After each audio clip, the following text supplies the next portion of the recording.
At this point, if Hannah Swensen is catering your event, You should probably update your will first. because statistically speaking, someone is dying before the night is over. And this week at a masquerade ball, that statistic sure holds strong. Buckle up. This is Do You Watch What I Watch? Sit down and watch, then have a talk with Jennifer and Josh. Okay, so picture this, a glamorous masquerade ball, a storm raging outside a very fancy hotel. And of course, someone ends up dead. This week we are diving into Hallmark Sugar and Vice, we love a pun, a Hannah Swensen Mystery. There are cookies, suspicious hotel staff, a blackout, and a killer hiding in their midst. And somehow not a single drop of blood, Josh. Let's get into it. So we're back in Lake Eden at the Cookie Jar, which, of course, if you're familiar with the series, is Hannah Swensen's Bakery, where everyone's buzzing this time about a big masquerade ball at the newly renovated hotel in town. The hotel's new manager, he's a guy named Daryl. He swings by for dessert and asks for something over the top fabulous. He's frantic, but early on, I think he's pleasant enough. Hannah heads off to this hotel just to see the kitchen, since the Cookie Jar, of course, is catering the event. There we meet the owner, Mr. Howe, very rich, very serious, and we also meet his very pushy wife. Her name is Cheryl. There's also this gal named Brandy, a hotel employee, and right away you get the sense that there's something a little bit tense between her and Cheryl. Let me pause here. Dear listener, I'm a big fan of the Hannah Swensen series. Jennifer, not so much. What are you thinking first few minutes into this, Jennifer? Are you here for it, or are you skeptical? Well, we just did an Alison Sweeney movie last week. All We about were it. just in the Sweeney Todd world.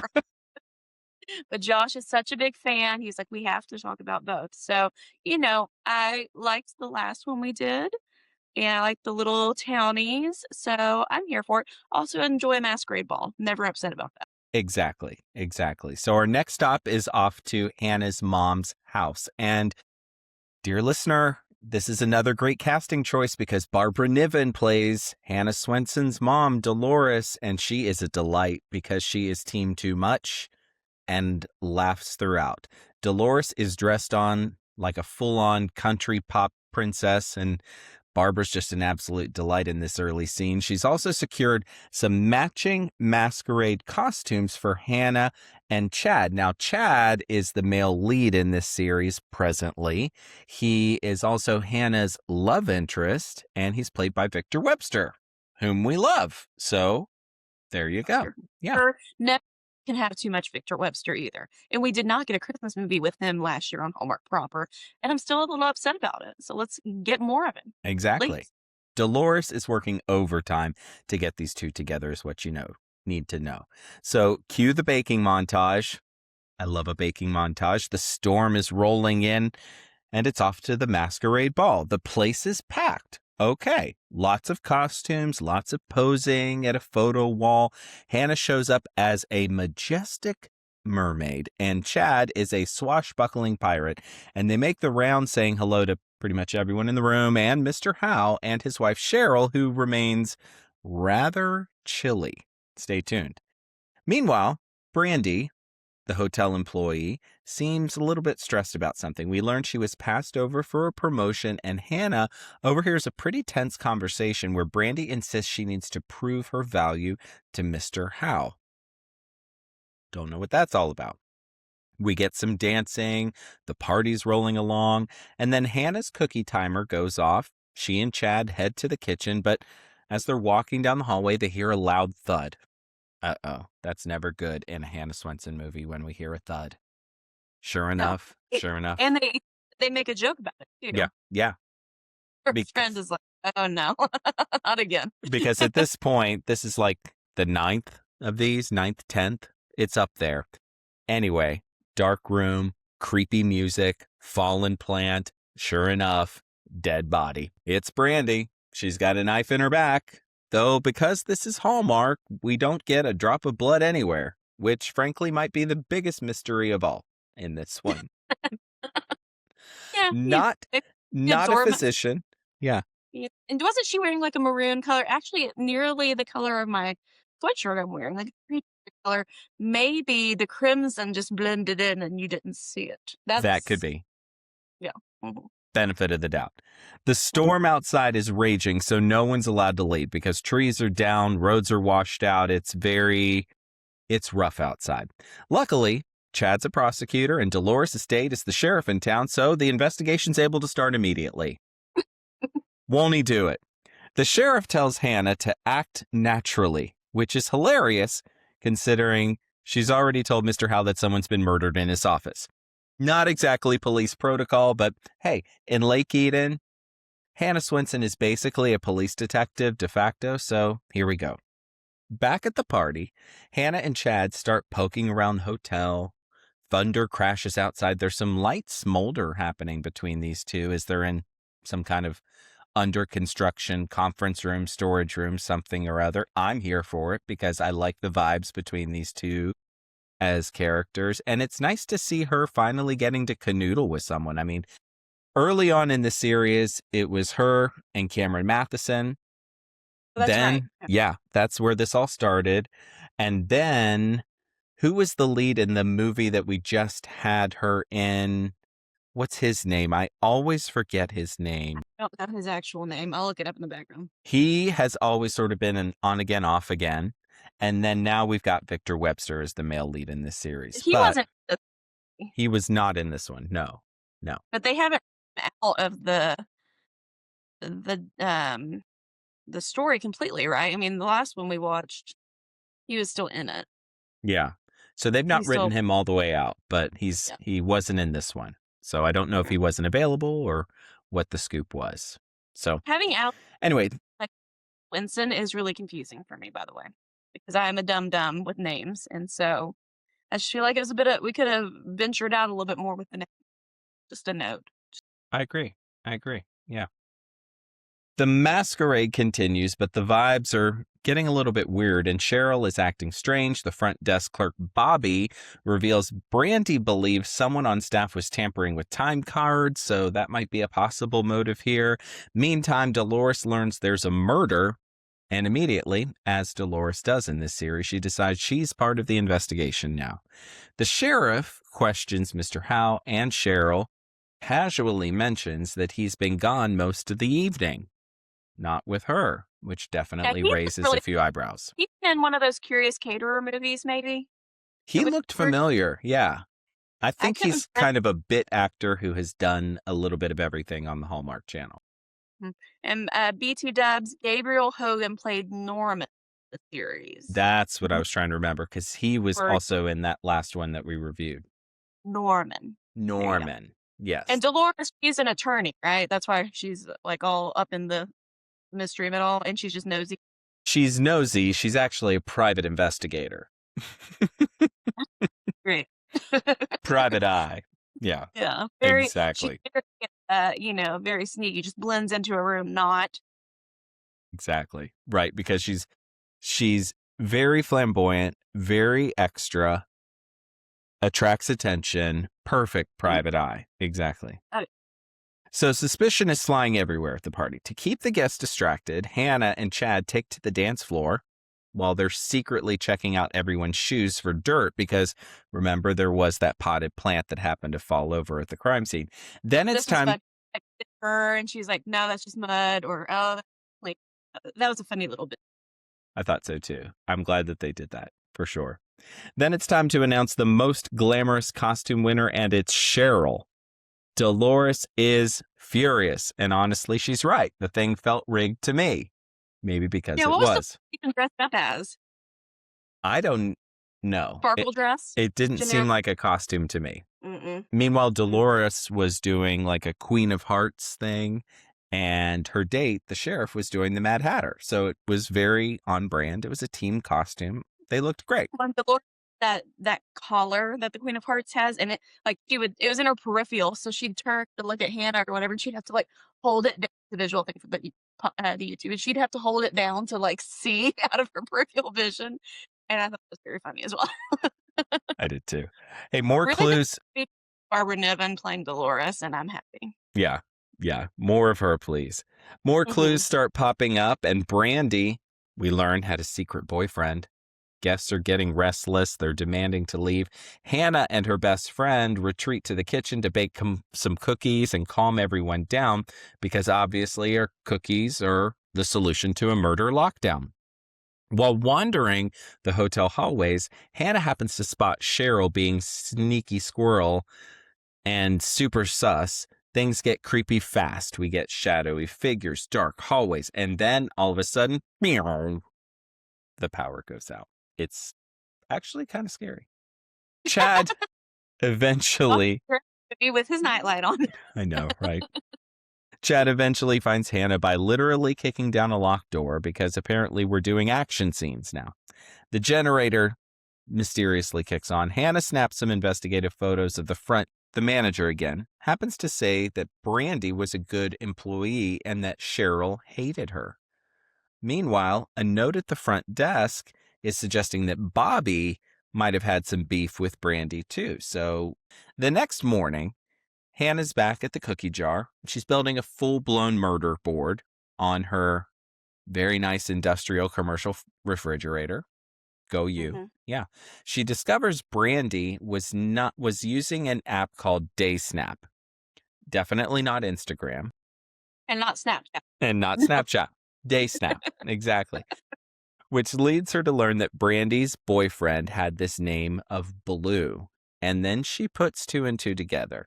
Now Hannah is suspecting Mr. Howe might have been the mystery man. She sweet talks the doorman at his apartment building, while Chad and the sheriff discover that the hotel security system may have been tampered with before the big blackout. So they're not going to get any kind of video evidence. That would, of course, be way too easy. Dolores, of course, is still deeply invested in all of this, and she pushes the sheriff to reveal the last entry in Brandy's journal, a possible clue about who saw her before she died, because when she died, she had her little journal clutched in her hand.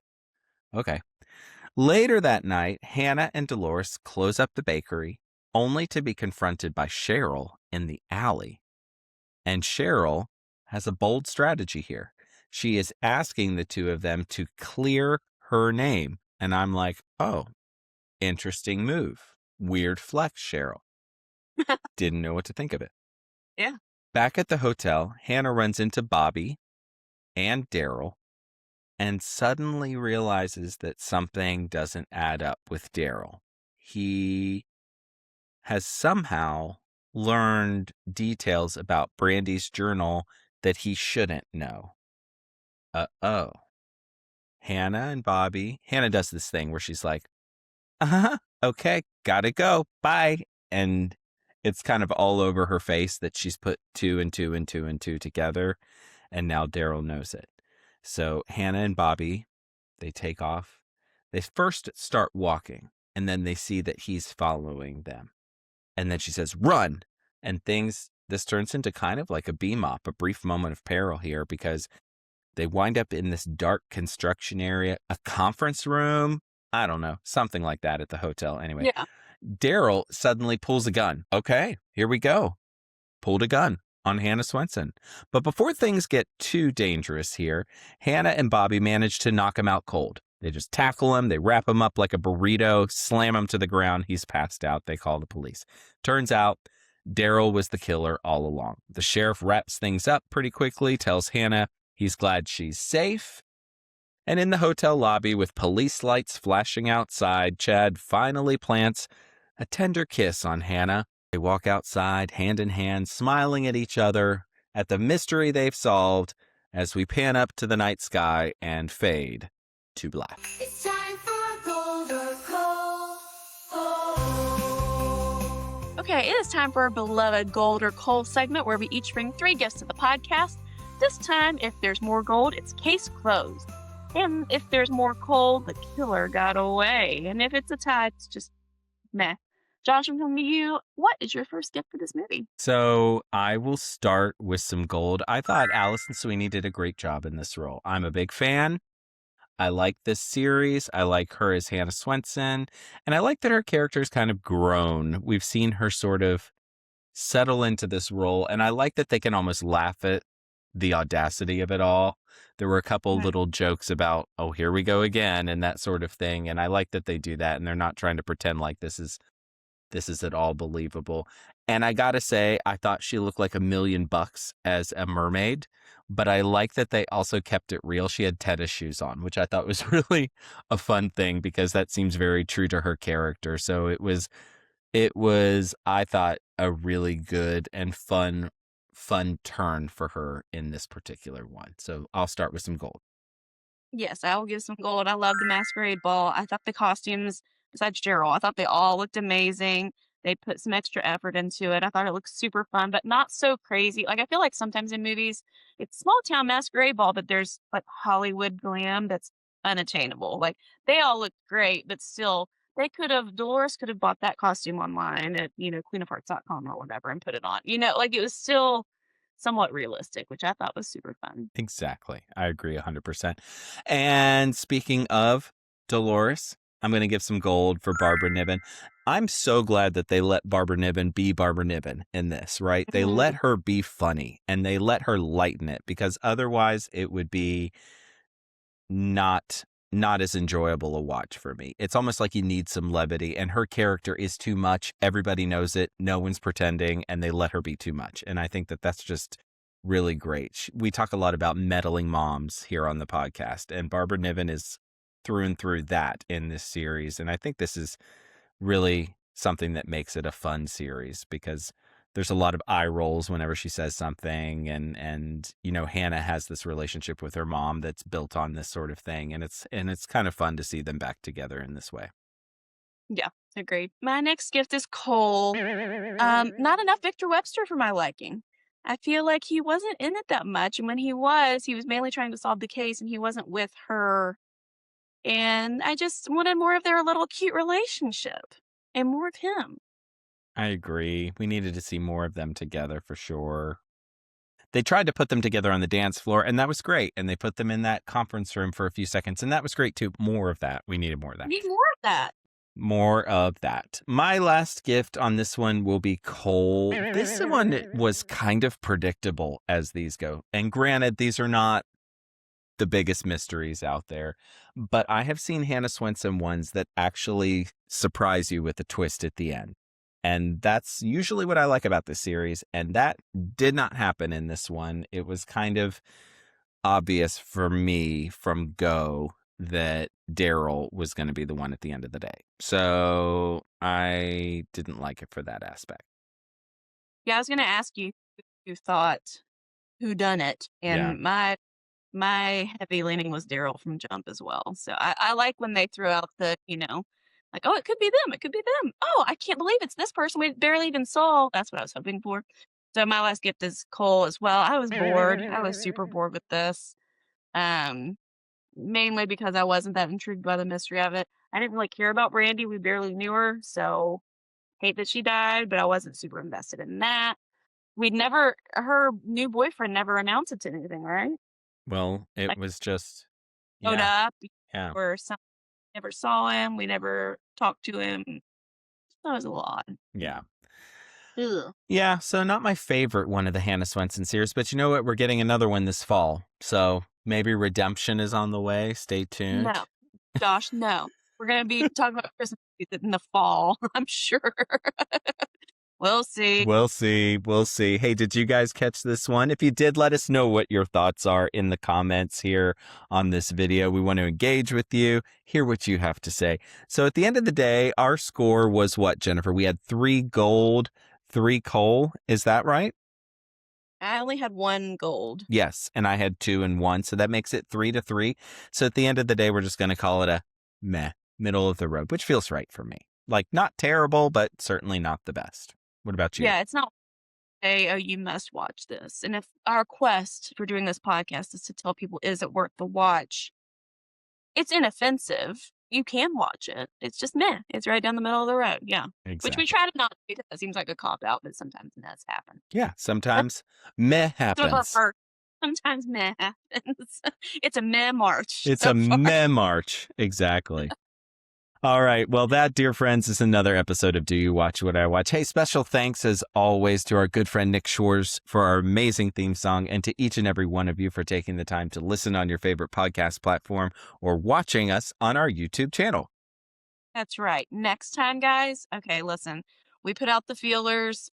What old Christmas movies have we not covered that you want us to cover? And then we took 4 of them, put it on our socials for you to vote. And you guys picked the top 2 that we'll cover this month. If yours didn't get picked this time, we'll probably do it another month too. So don't worry. But the top 2 vote getters were The Christmas Card and Christmas Getaway. So next time on this podcast, drum roll please, we will be chatting about a Hallmark classic. In fact, it is widely regarded as the first Hallmark Christmas movie ever, and some may say the best. We will be the judge of that. It's called The Christmas Card. And one thing is for sure, we will have much to discuss. You want to stick around, make sure you're subscribed, either on your podcast platform or on YouTube, so you don't miss it. But until then, May your days be merry and bright. We'll see you next time.